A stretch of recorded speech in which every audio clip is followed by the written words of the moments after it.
boleh datang berkumpul, kita boleh belajar lagi akan firman Tuhan. Biarlah Roh Suci menguasai hati dan pikiran kami agar supaya kami boleh mengerti apa yang kami akan dengar, dan biarlah kami boleh dibuka hati dan pikiran kami untuk dituntun untuk boleh hidup berkenan kepada Tuhan. Biarlah Engkau menolong juga akan perangkat yang dipakai. Nah, saudara-saudara yang hadir hari ini, Engkau mau menolong dengan tuntunanmu agar supaya kami boleh mengikuti acara sampai selesai dengan baik. Biarlah kekuatan kesehatan selalu dapat menjadi bagian kami. Dengar dan jawab doa ini dalam nama Yesus kami berdoa. Amin. Lalu pengantar khotbah pendeta umat. Siapkan hatiku Tuhan untuk dengar firman-Mu saat ini. Ku sujud menyembah-Mu Tuhan, masuk hadirat-Mu saat ini. Curahkan urapan-Mu Tuhan bagi jemaat-Mu saat ini. Ku siapkan hatiku Tuhan untuk dengar firman-Mu.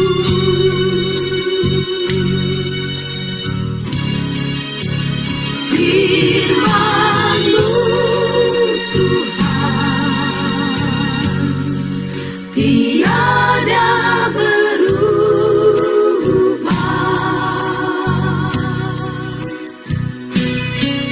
dahulu sekarang selama-lamanya tiada berubah.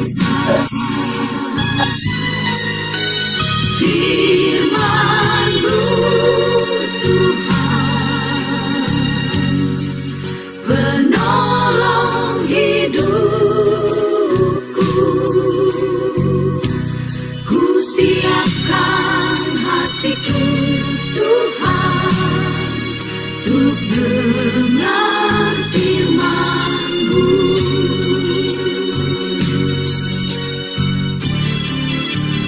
Firman-Mu Tuhan tiada berubah,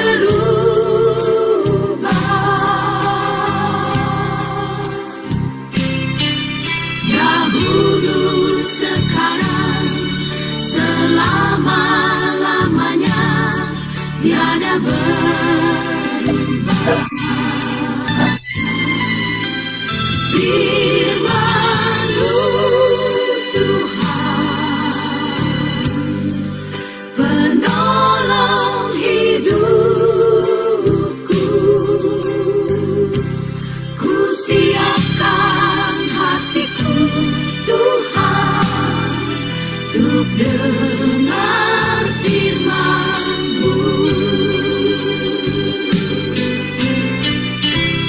Ku siapkan hatiku Tuhan untuk dengar firman-Mu.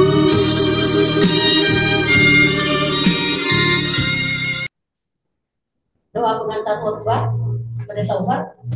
Oke, baik. Mari kita tunduk kepala, kita berdoa. Bapa yang terkasih di dalam sorga, atas kemurahan dan cinta kasih Tuhan yang membawa, mengumpulkan, dan mengizinkan kami untuk boleh datang bersekutu di dalam Tuhan. Allah yang begitu baik, di saat ini kami mau mendengarkan akan firman-Mu ya Tuhan.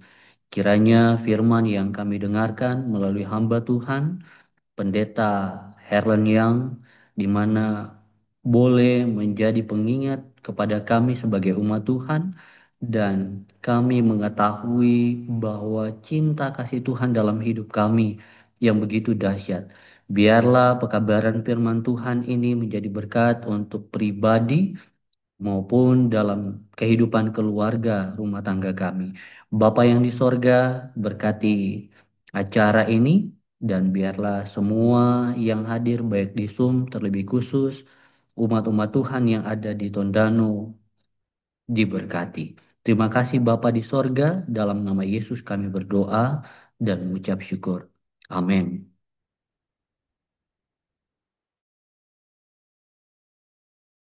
Hingga ini kita siapkan hati pikiran kita untuk mendengarkan firman Tuhan yang akan disampaikan oleh Pendeta Herodia.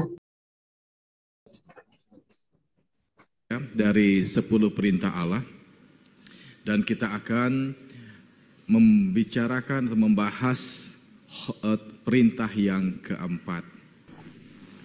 Baik, sekali lagi kita tunduk kepala untuk berdoa. Bapa di sorga, di saat kami akan mempelajari firman-Mu, kami sangat membutuhkan tuntunan Roh-Mu yang kudus untuk membukakan mata hati kami, pikiran kami, untuk dapat mengerti pesan-pesan yang Tuhan mau sampaikan kepada kami pada hari Sabat ini. Di dalam nama Tuhan Yesus kami berdoa. Amin. Saudara-saudara yang dikasihi oleh Tuhan, tentu bagi kita tidak asing dengan perintah yang keempat, ya, yaitu ingatlah dan kuduskanlah hari Sabat. Perintah yang keempat diawali dengan kata ingatlah. Kenapa di perintah yang keempat digunakan kata ingatlah? Karena Tuhan tahu bahwa suatu hari nanti umat-umatnya akan mulai melupakan hukum tersebut, ya. Maka Tuhan letakkan kata ingatlah. Dan kalau kita lihat sekarang ini, ada banyak gereja-gereja yang menyatakan bahwa hukum yang keempat ini hanya untuk orang Yahudi. Tidak up to date buat kita yang hidup di perjanjian baru. Tetapi Tuhan telah meletakkan kata ingatlah, karena Tuhan tahu bahwa umat-umat Tuhan akan diperdaya untuk melupakan hukum yang keempat ini. Sabat bukan hanya untuk orang Israel. Dalam buku Patriarchs and Prophet halaman 48, tetapi untuk seluruh umat manusia. Di Eden, Allah menetapkannya, dan di Gunung Sinai, Ia menegaskan kembali. Jadi sejak penciptaan, Tuhan telah menetapkan bahwa hari ketujuh Dia berhenti dan menguduskannya. Lalu di Gunung Sinai Dia tegaskan kembali. Kenapa Tuhan harus menegaskan kembali di Bukit Sinai atau di Gunung Sinai? Karena umat-umat Tuhan diperbudak di Mesir selama kurun waktu 400 tahun. Sehingga mereka kehilangan kebebasan mereka. Mereka tidak punya kesempatan untuk mempelajari akan hubungan mereka dengan Tuhan, karena mereka dikelilingi oleh berhala-berhala yang begitu banyak di negeri Mesir. Sehingga secara kerohanian mereka mulai tergerus dan mereka mulai terpengaruh dengan sistem perbaktian penyembahan berhala yang ada di Mesir. Dan Tuhan melihat bahwa bangsa ini perlu diberikan hukum secara tertulis. Karena ingatan sudah mulai apa? Sudah mulai lupa. Daya ingat kita mulai semakin melemah. Kalau umpamanya saudara diberikan satu, dititip pesan, ya, tolong nanti sampaikan pesan ini kepada ini jam sekian, hari sekian, ya, kita akan ketemu. Saudara nggak catat, ya, saudara nggak catat. Apa yang terjadi? Bisa lupa, ya, bisa lupa. Begitu harinya tiba, lupa. Saya ada janji. Jadi kita perlu catatkan itu, tuliskan itu supaya kita tidak akan lupa. Nah, pertanyaannya adalah apa alasan Tuhan memberikan perintah ini? Perintah yang keempat, kenapa dimasukkan ke dalam 2 loh batu? Lalu diawali dengan kata ingatlah. Apa tujuan Tuhan meletakkan hukum yang keempat ini? Ingatlah dan kuduskan hari Sabat. Kalau kita lihat di ayat yang kedua dari Keluaran pasal 20.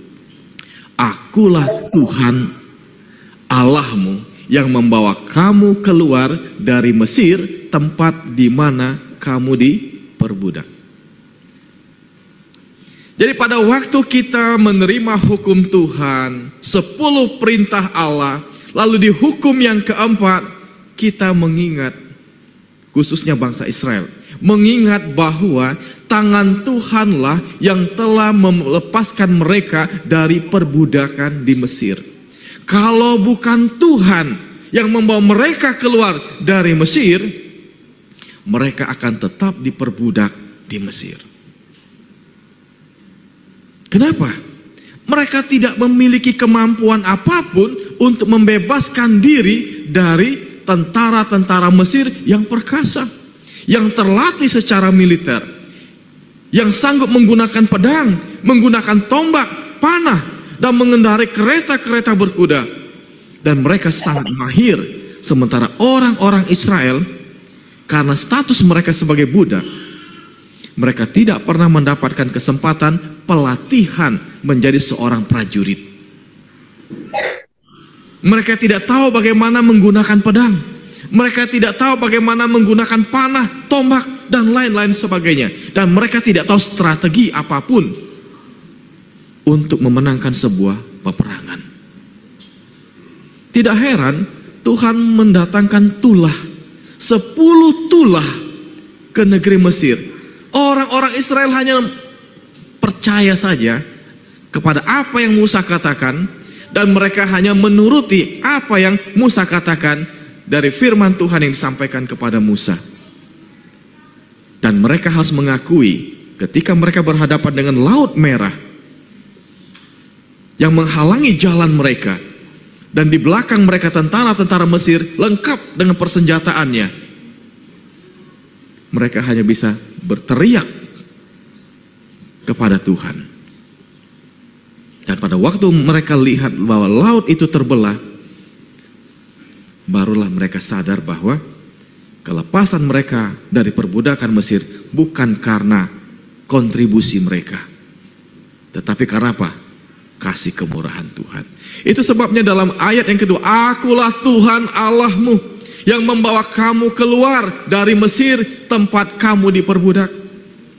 Oh Pak Pendeta, saya kan nggak diperbudak di Mesir. Saya tidak tahu bagaimana rasanya diperbudak di Mesir. Berarti ayat ini nggak cocok buat saya. Saudara-saudara yang dikasih oleh Tuhan, sampai hari ini kita belum dibebaskan dari keinginan-keinginan untuk berbuat dosa. Kalau kita belum bebas, berarti kita masih diperbudak. Itu sebabnya kita membutuhkan juru selamat kita yang akan membantu kita keluar dari perbudakan dosa. Ya. Tentu sebagai orang yang diperbudak di Mesir, bangsa ini mengalami tekanan, stres mental yang luar biasa, pikiran yang sangat kalut sekali ketika punya anak gadis yang cantik, lalu datang orang Mesir, mandor dari Mesir, saya mau anak gadismu. Lalu orang tua tidak bisa mengatakan tidak. Stres, saudara-saudara.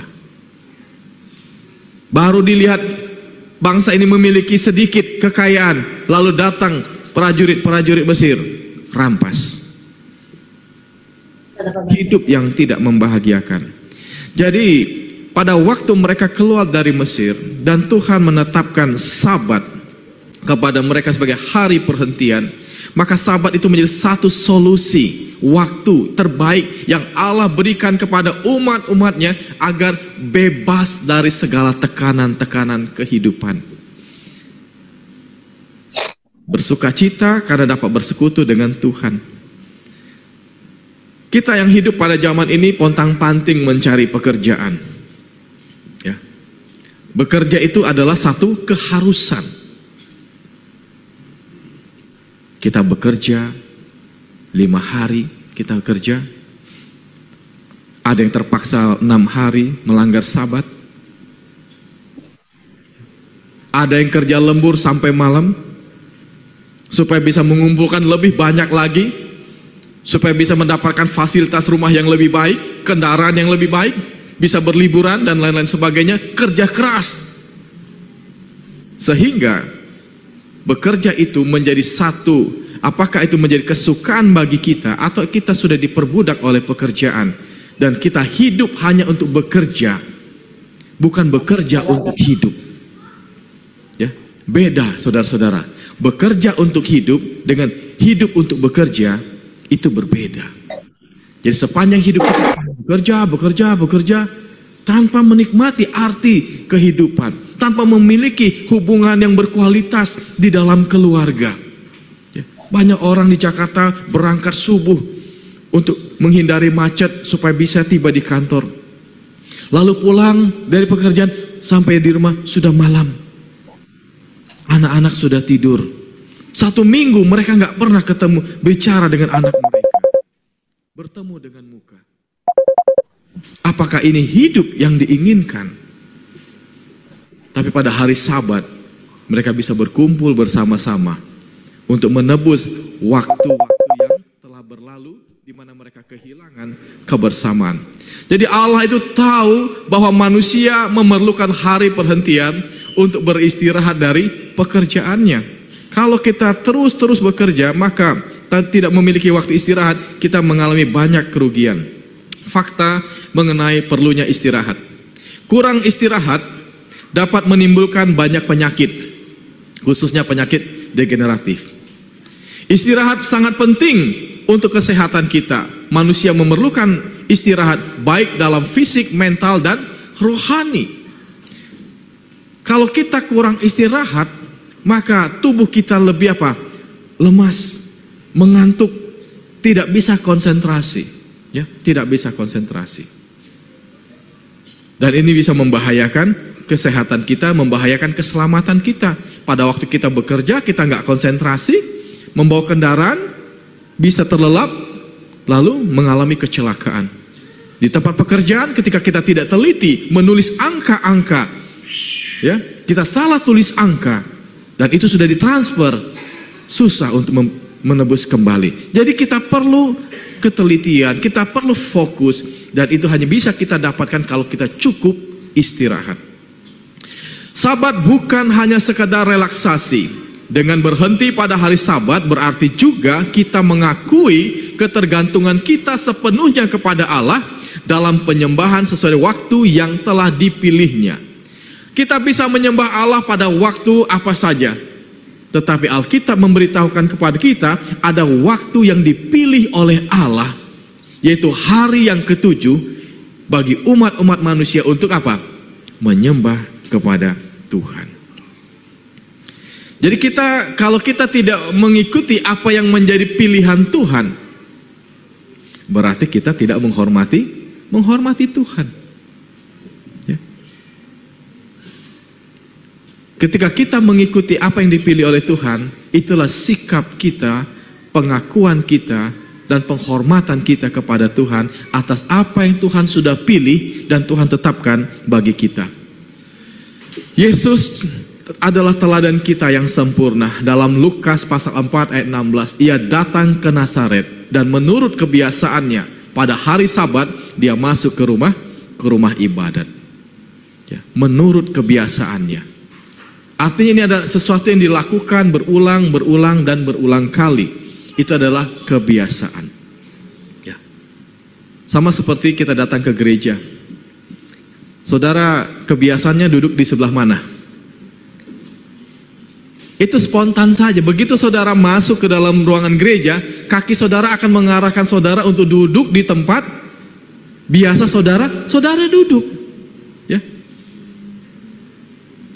Saya pada waktu pindah rumah, waktu tinggal di Kembangan, dulu pertama kali saya tinggal tuh di blok I, ya.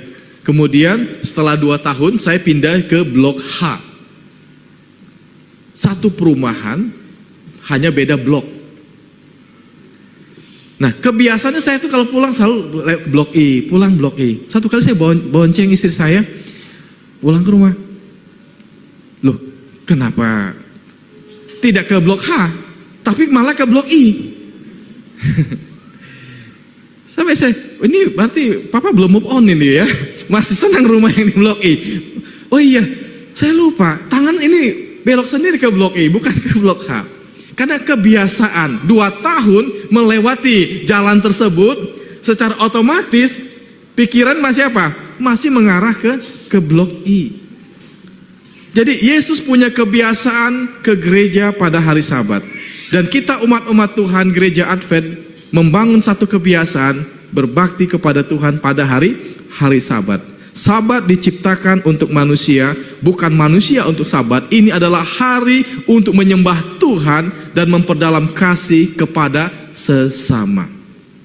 Jadi tidak cukup kita hanya datang ke gereja mengikuti acara kebaktian, ya. Ada istilah, saya datang ke gereja mengikuti acara kebaktian, ya. Saya datang ke gereja melihat acara kebaktian. Kalau pada waktu COVID, saya datang ke gereja menonton acara kebaktian. Ya. Melihat, menonton, datang, apakah ada unsur penyembahan? Belum, saudara-saudara. Ya. Jadi kita harus tahu bahwa kita datang ke gereja adalah untuk menyembah Tuhan. Sehingga kita mempersiapkan hati kita, mempersiapkan pikiran kita, mempersiapkan sikap kita pada waktu kita berada di gereja adalah untuk menyembah Tuhan. Lalu memperdalam kasih kepada sesama. Kita bisa gereja di rumah, tetapi kita kehilangan momen untuk berinteraksi kepada saudara seiman, untuk saling memberikan kesaksian, saling menguatkan, saling mendoakan. Kita kehilangan momen tersebut kalau kita hanya mengikuti kebaktian dari rumah. Tidak salah, tetapi dengan berada di gereja maka kita mendapati banyak hal yang bisa berkembang di dalam karakter kita dalam penyembahan kepada Tuhan. Di dalam Ulangan pasal yang ke-5 ayat 12-15, tetaplah ingat dan kuduskanlah hari Sabat seperti yang diperintahkan kepadamu oleh Tuhan Allahmu. Sebab haruslah kau ingat bahwa engkau pun dahulu budak di tanah Mesir, dan engkau dibawa keluar dari sana oleh Tuhan Allahmu dengan tangan yang kuat dan lengan yang teracung. Itulah sebabnya Tuhan Allahmu memerintahkan engkau merayakan Sabat. Tetaplah ingat. Jadi jangan pernah kita berhenti untuk mengingat akan perintah Tuhan ini, perintah untuk menguduskan Sabat. Pada saat kita berada pada hari Sabat, maka kita ingat ada tangan Tuhan yang begitu kuat dan perkasa yang mengeluarkan kita dari perbudakan dosa. Kita bisa katakan tidak kepada setan yang menggoda kita di dalam nama Tuhan Yesus. Karena Yesus telah mati di atas kayu salib untuk saudara dan saya. Darahnya memberikan kuasa kepada kita untuk mengatakan tidak kepada setiap pencobaan-pencobaan yang datang kepada kita.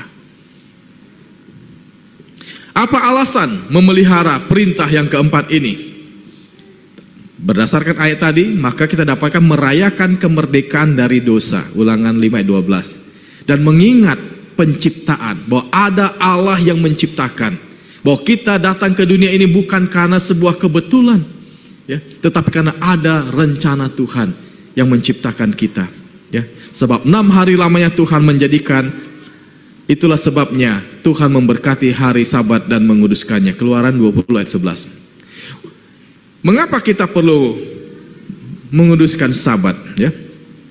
Karena itu adalah waktu yang Tuhan berikan bagi kita untuk beristirahat dan beribadah. Dalam Kejadian pasal 2 ayat 2 dan 3, ketika Allah pada hari ke-7 telah menyelesaikan pekerjaan yang dibuatnya itu, berhentilah ia pada hari ke-7 dari segala pekerjaan yang telah dibuatnya itu. Lalu Allah memberkati hari ke-7 itu dan menguduskannya, karena pada hari itulah ia berhenti dari segala pekerjaan penciptaan yang telah dibuatnya itu. Apakah Tuhan berhenti karena kelelahan? Tidak. Karena Tuhan itu maha dalam segala-galanya. Jadi dia tidak perlu istirahat. Kenapa dia berhenti pada hari ketujuh dan beristirahat? Karena sudah selesai pekerjaan penciptaan tersebut. Dan itu menjadi satu teladan yang Tuhan berikan kepada manusia untuk berhenti pada hari ketujuh agar dapat mengingat bahwa Tuhan telah yang menciptakan dunia ini dan menciptakan manusia. Tuhan membuat hari perhentian bagi Adam dan Hawa di hari ketujuh dan bukan di hari pertama. Maka Sabat pertama adalah pengalaman kesempurnaan Adam dan Hawa bersama pribadi, yaitu Sang Pencipta yang membuat kesempurnaan itu. Jadi Tuhan yang menetapkan hari kapan kita bertemu dengan Tuhan, beribadah kepada Tuhan. Itu adalah hari yang ketujuh. Nah, kapan para rasul datang bersama-sama untuk beribadah? Apakah mereka berkumpul pada hari Minggu untuk menghormati hari kebangkitan? Apakah mereka akan tetap berkumpul pada hari Sabat untuk menghormati penciptaan dan penebusan? Kalau kita lihat dalam buku Kisah pasal 13 dan 14, pada hari Sabat mereka pergi ke rumah ibadat lalu duduk di situ. Ya. Kemudian ayat 42, ketika Paulus dan Barnabas keluar, mereka diminta untuk berbicara tentang pokok itu pula pada hari Sabat berikutnya. Lalu ayat 44, pada hari Sabat berikutnya datanglah hampir seluruh kota itu berkumpul untuk mendengarkan firman Allah. Jadi murid-murid Yesus, para rasul juga memiliki kebiasaan Sabat demi Sabat mereka pergi ke rumah ibadat lalu mengajarkan firman Tuhan. Jadi murid-murid tidak merubah hari perbaktian. Mereka tetap mempertahankan beribadah pada hari Sabat. Pasal 16 ayat 13, pada hari Sabat kami keluar pintu gerbang kota, kami menyusuri tepi sungai dan menemukan tempat sembahyang Yahudi yang kami duga ada di situ. Setelah duduk kami berbicara kepada perempuan-perempuan yang ada berkumpul di sana. Ya. Jadi mereka keluar gerbang mencari tempat sembahyang. Ya. 3 hari Sabat berturut-turut ia berbicara dengan mereka bagian-bagian dari kitab suci. Jadi ketika mereka ada di sana 3 Sabat berturut-turut, mereka tetap datang beribadah kepada Tuhan. Saudara-saudara yang dikasihi oleh Tuhan, Sabat adalah satu waktu untuk kenikmatan. Dalam Markus pasal 2 ayat 27 dan 28, lalu kata Yesus kepada mereka, hari Sabat diadakan untuk manusia dan bukan manusia untuk hari Sabat. Jadi anak manusia adalah juga Tuhan atas hari Sabat. Hari Sabat diberikan kepada manusia menjadi berkat bagi manusia. Menjadi berkat karena kita berhubungan dengan Tuhan, si pemberi berkat. Sebab anak manusia adalah Tuhan atas hari Sabat. Jadi hari Tuhan hari apa? Hari Sabat. Inilah yang firman Tuhan sampaikan kepada kita.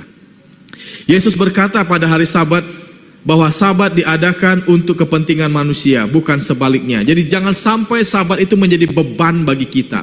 Tetapi setan telah menggunakan orang-orang Farisi pada zaman Yesus, ya, membuat Sabat itu menjadi beban. Mereka tambahkan perintah-perintah yang tidak ada di dalam Alkitab, di dalam pemeliharaan dan pengudusan Sabat, ya. Jadi tambahan mereka luar biasa, saudara-saudara. Ya. Kalau umpamanya ada kambing dombamu yang masuk ke parit pada hari Sabat, nggak boleh diangkat katanya. Kalau ada orang sakit, nggak boleh bawa ke rumah sakit pada hari Sabat. Kalau engkau kena sakit flu, pilek, ya, nggak boleh ambil sapu tangan di kantong lalu melap ingus yang keluar. Nggak boleh. Jadi sapu tangannya taruh di mana? Taruh di sini pakai peniti. Jadi begini, ya. Kalau keluar ingus begini saja. Karena kalau lebih dari itu sudah bekerja. Jadi ini membuat Sabat itu menjadi satu beban, ya, tidak menjadi satu sukacita. Itu sebabnya Yesus datang ke dunia ini untuk mereformasi cara pemeliharaan Sabat yang benar. Yesus menyembuhkan orang sakit pada hari Sabat. Murid-murid lapar ketika mereka jalan di ladang gandum. Mereka memetik bulir-bulir gandum. Lalu mereka mulai memisahkan dari kulit gandum. Lalu mereka makan. Bagi orang Farisi sudah melanggar Sabat. Tetapi Yesus katakan tidak. Yesus mereformasi cara pemeliharaan Sabat. Tetapi banyak orang memahami secara berbeda. Oh, Yesus melanggar Sabat. Yesus tidak menuruti Sabat. Ya, Yesus tidak menuruti tradisi yang dibangun oleh ahli-ahli Taurat maupun orang-orang Farisi. Hari Sabat dalam buku Testimonies for the Church volume yang kedua, hari Sabat diadakan untuk manusia, untuk menjadi berkat bagi manusia, dengan memanggil pikirannya dari pekerjaan duniawi untuk merenungkan kebaikan dan kemuliaan Allah. Hal ini diperlukan agar umat Allah berkumpul untuk berbicara mengenai Allah, untuk bertukar pikiran dan ide-ide dalam hal kebenaran yang terkandung dalam firman-Nya, dan mencurahkan sebagian waktu untuk doa yang layak. Tetapi untuk hal ini, seperti halnya hari Sabat, tidaklah boleh dibuat membosankan dengan waktu yang lama dan menimbulkan kurangnya minat. Jadi Sabat itu diperlukan agar umat Tuhan bisa berkumpul serta berbicara mengenai Allah, mendiskusikan firman Tuhan, berdoa bersama-sama, dan jadikan Sabat hari yang menyenangkan, jangan sampai membosankan. Sabat merupakan satu undangan Tuhan bagi umat manusia. Marilah hai manusia, masuklah ke dalam istirahat dan masuklah di dalam perhentian yang kekal bersama dengan aku. Berarti ini adalah hari di mana kita menikmati hubungan relasi dengan Tuhan. Jangan biarkan hal-hal lain mengalihkan pikiran kita dalam berhubungan dengan Tuhan. Bagaimana kalau saya melanggar Sabat? Ya. Melanggar Sabat berarti menolak undangan Tuhan. Karena Tuhan mengundang kita. Ingatlah dan kuduskan hari Sabat. Kita tidak datang, berarti kita menolak undangan Tuhan. Menolak Tuhan berarti tidak menghormati Tuhan yang adalah pencipta. Kalau kita tidak menghormati Tuhan, apakah kita layak untuk berada di rumah Tuhan? Apakah kita layak untuk berdiri di hadapan Tuhan di dalam kerajaan sorga? Saudara-saudara yang dikasihi oleh manusia, di dunia ini manusia sangat membutuhkan dihormati, dihargai. Tuhan yang menciptakan kita lebih berhak untuk dihormati dan dihargai. Hari Sabat merupakan latihan spiritual bagi kita. Kita berhenti dari pekerjaan kita mencari rezeki. Kita merasa bersyukur atas berapapun yang kita dapatkan dalam hari-hari bekerja kita. Kita menutup tempat-tempat usaha kita yang mungkin menjanjikan income pada hari Sabat. Kita sedang mengikis roh ketamakan terhadap harta duniawi. Dan kita memikirkan bahwa Tuhan adalah harta yang sesungguhnya bagi kita. Sabat adalah latihan spiritual bagi kita dalam pengendalian diri. Ya.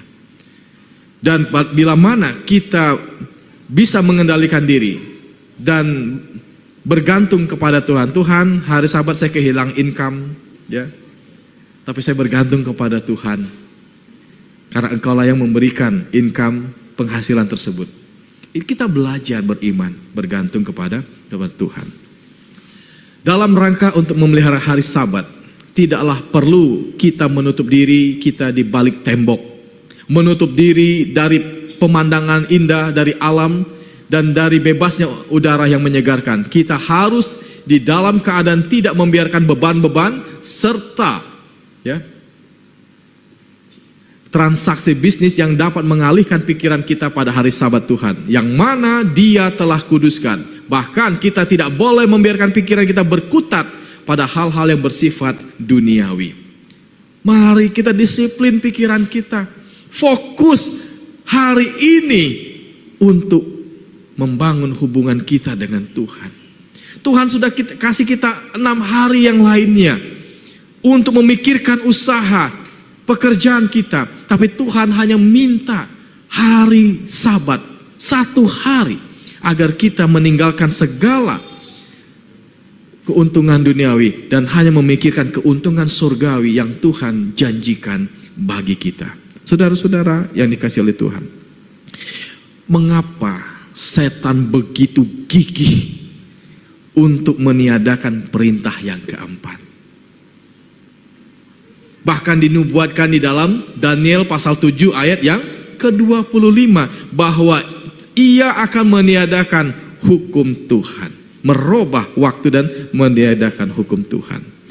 Dalam Daniel 7:25 ia akan mengucapkan perkataan yang menentang yang maha tinggi dan akan menganiaya orang-orang kudus milik yang maha tinggi. Ia berusaha untuk mengubah waktu dan hukum, dan mereka akan diserahkan ke dalam tangannya selama 1 masa dan 2 masa dan setengah masa. Daniel 7:25 menubuatkan akan ada satu kuasa yang akan merubah waktu dan hukum. Waktu siapa? Hukum siapa? Itu adalah berhubungan dengan Tuhan. Kenapa setan begitu gigih hendak meniadakan dan merubah perintah yang keempat? Ya, karena itu adalah tanda bahwa kita adalah umat Allah. Dan aku melihat seorang malaikat lain muncul dari tempat terbit, matahari terbit. Ia membawa materai Allah yang hidup, dan ia berseru dengan suara nyaring kepada keempat malaikat yang ditugaskan untuk merusakkan bumi dan laut. Katanya, janganlah merusakkan bumi atau laut atau pohon-pohon sebelum kami memateraikan hamba-hamba Allah kami pada dahi mereka. Wahyu 7 ayat 2-3. Meterai Allah. Apakah itu ada Sabat? Baik. Dan kepada mereka dipesankan supaya mereka jangan merusak rumput-rumput di bumi atau tumbuh-tumbuhan atau pohon-pohonan, melainkan hanya manusia yang tidak memakai materai Allah di dahinya. Mereka itulah yang akan dirusakkan dan dibinasakan. Tetapi mereka manusia mengenakan materai Allah, mereka akan diselamatkan. Jadi materai Allah itu adalah perlindungan, menyatakan kepemilikan bahwa kita adalah milik Allah. Di dalam Seventh Day Adventist Bible Commentary volume yang ke-7 halaman 74 dikatakan demikian. Dahi dalam penglihatan Yohanes mungkin melihat tanda yang sebenarnya ditempelkan. Tanda atau meterai itu berarti kualifikasi karakter. Ya, karakter kita. Kemudian dalam 2 Timotius 2 ayat 19, tetapi dasar yang diletakkan Allah itu teguh dan meterainya ialah Tuhan mengenal siapa kepunyaannya, dan setiap orang yang menyebut nama Tuhan hendaklah meninggalkan kejahatan. Jadi ada tanda pada dahi kita, apakah kita ini milik Tuhan atau bukan milik Tuhan. Kemudian tanda di dahi dan tangan. Secara spiritual, tanda di dahi dan tangan melambangkan pikiran atau kontrol, kesetiaan hati dan perilaku. Ya, kesetiaan hati dan perilaku kita, perbuatan kita. Yeskil pasal 20 ayat 12. Hari-hari Sabatku juga kuberikan kepada mereka menjadi peringatan di antara aku dan mereka, supaya mereka mengetahui bahwa akulah Tuhan yang menguduskan mereka. Bahwa akulah Tuhan yang menguduskan mereka. Menjadi satu tanda peringatan. Jadi pada saat kita mengingat Sabat, menguduskan Sabat, menghormati hukum yang Tuhan berikan kepada kita, maka itu menjadi satu tanda bagi kita, bagi semua orang, bagi Allah, bahwa engkau adalah umat Allah, bahwa engkau adalah milik Allah. Karena Sabat itu diberikan menjadi satu tanda peringatan. Maka kita tidak boleh mengabaikan perintah yang keempat ini. Ayat 20, kuduskanlah hari-hari Sabatku, sehingga itu menjadi peringatan di antara aku dan kamu, supaya orang mengetahui bahwa akulah Tuhan Allahmu. Jadi bukan hanya Tuhan yang tahu, ya, bahwa kita adalah umatnya dan Allah adalah Allah kita, tapi supaya orang juga tahu bahwa Tuhan kita itu adalah Allah. Hormatilah hari Sabat. Dalam terjemahan bahasa Indonesia sehari-hari, hormatilah hari Sabat supaya menjadi tanda perjanjian antara aku dan kamu untuk mengingatkan kamu bahwa akulah Tuhan Allahmu. Jadi dalam terjemahan bahasa Indonesia sehari-hari itu menjadi satu tanda perjanjian antara Allah dan juga kita, bahwa kita adalah milik Tuhan. Dalam Yesaya pasal 66 ayat 22 sampai 23, bahwa di dunia baru nanti Sabat tidak dilupakan, ya. Sebab sama seperti langit yang baru dan bumi yang baru yang akan kujadikan itu tinggal tetap di hadapanku. Demikianlah firman Tuhan, demikianlah keturunanmu, dan namamu akan tinggal tetap. Bulan berganti bulan dan sabat berganti sabat. Maka seluruh umat manusia akan datang dan untuk sujud menyembah di hadapanku. Firman Tuhan. Jadi di dunia baru yang Tuhan jadikan bagi kita, hari Sabat tetap akan ada. Jadi kalau di dunia sekarang ini kita mengabaikan Sabat, bagaimana kita akan bisa berharap menguduskan Sabat di dunia yang baru? Karena dengan penolakan kepada perintah yang keempat, maka kita sedang tidak menghormati Tuhan yang memberikan perintah kepada kita. Allah memberi kita hari Sabat sebelum dosa masuk ke dalam dunia. Allah menetapkan hari Sabat sebagai peringatan penciptaan dan penebusan. Dengan menguduskan hari Sabat, kita sedang menyatakan bahwa Allah kita adalah Sang Pencipta dan kita adalah ciptaannya. Dengan pengakuan ini, maka kita akan selalu berusaha merendahkan hati kita di hadapan Tuhan. Kita akan selalu berusaha menerima panggilan Tuhan untuk pelayanan-pelayanan yang Tuhan percayakan kepada kita. Karena kita adalah ciptaan. Dan Tuhan mau saudara dan saya terlibat di dalam pekerjaan Tuhan, secara khusus di Jemaat Mount Moriah. Mari hormati Tuhan, ya, sembah Tuhan dengan segenap hati, dan terlibat aktif dalam setiap pelayanan yang Tuhan percayakan bagi kita melalui gerejanya. Perintah keempat adalah panggilan untuk menyembah kepada Allah Sang Pencipta. Di dalam Pekabaran 3 malaikat dalam Wahyu pasal 14 ayat 6 dan 7. Dan aku melihat seorang malaikat lain terbang di tengah-tengah langit, dan padanya ada Injil yang kekal untuk diberitakannya kepada mereka yang diam di atas bumi, dan kepada semua bangsa dan suku dan bahasa dan kaum. Dan ia berseru dengan suara nyaring, takutlah akan Allah, muliakanlah Dia, karena telah tiba saat penghakimannya, dan sembahlah Dia yang telah menjadikan langit dan bumi, laut dan semua mata air. Pekabaran malaikat pertama ini terkandung di dalam perintah yang keempat. Saudara-saudara yang dikasihi oleh Tuhan, jadi tidak salah Tuhan meletakkan kata ingatlah pada perintah yang keempat ini, karena berkaitan dengan penyembahan. Dalam buku Testimonis jilid yang ke-6 dikatakan, ia mengajarkan kepada mereka bahwa dengan memelihara hari Sabat, mereka dipisahkan dari kelompok-kelompok penyembah berhala. Inilah yang membuat perbedaan antara mereka yang mengenal kemahakuasaan Allah dan mereka yang menolak untuk menerima Dia sebagai pencipta dan raja mereka. Bagaimana cara kita menghormati hari Sabat? Saudara-saudara, tentu kita mengenal hari Jumat sebagai hari persiapan. Kita perlu mempersiapkan diri kita, ya.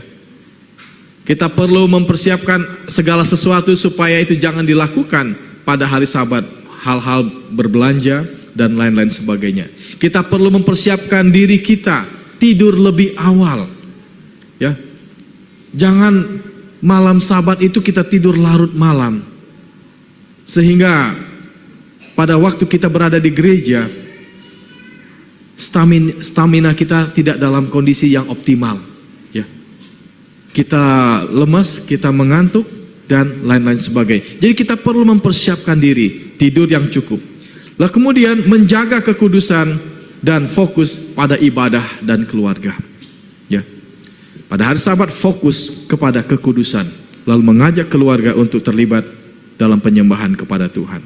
Dan yang ketiga adalah melayani sesama kita, sebagaimana Yesus lakukan pada hari Sabat. Dia menolong orang-orang yang membutuhkan pertolongan, ya. Jadi jangan kita menahan kebaikan pada hari Sabat. Ketika ada orang datang meminta bantuan kita, aduh maaf hari Sabat besok saja ya. Jangan, saudara-saudara, ya.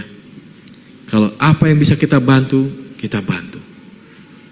Bukan karena kita mencari keuntungan, tetapi karena kita mau menyatakan kasih Tuhan kepada mereka. Tanda itu merupakan lambang kepemilikan manusia yang pikirannya bersandar pada ajaran Alkitab dan hukum Tuhan, atau manusia yang bersandar pada ajaran tradisi manusia. Ya. Jadi Sabat menjadi satu tanda kepemilikan, dan tanda inilah yang setan mau hancurkan supaya kita tidak dikenal sebagai milik Tuhan. Ya. Jangan kita terperdaya dengan pendapat-pendapat yang menyatakan bahwa Sabat tidak berlaku lagi.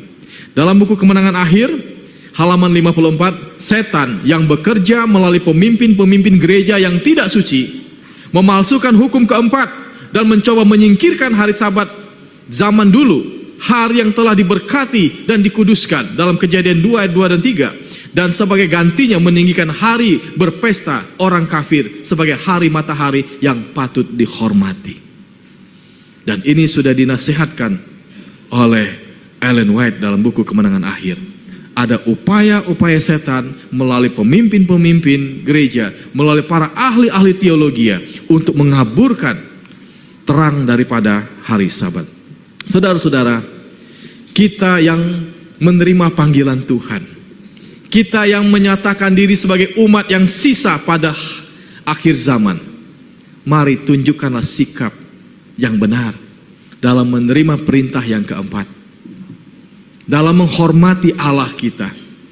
Di dalam menjalankan perintah yang keempat ini, kita harus meminta hikmat yang berasal dari sorga. Pastikan bahwa saudara telah memilih untuk menerima tanda kepemilikan Tuhan. Hari Sabat menjadi tanda peringatan di antara aku dan kamu. Mari kita menyembah Tuhan dengan segenap hati kita.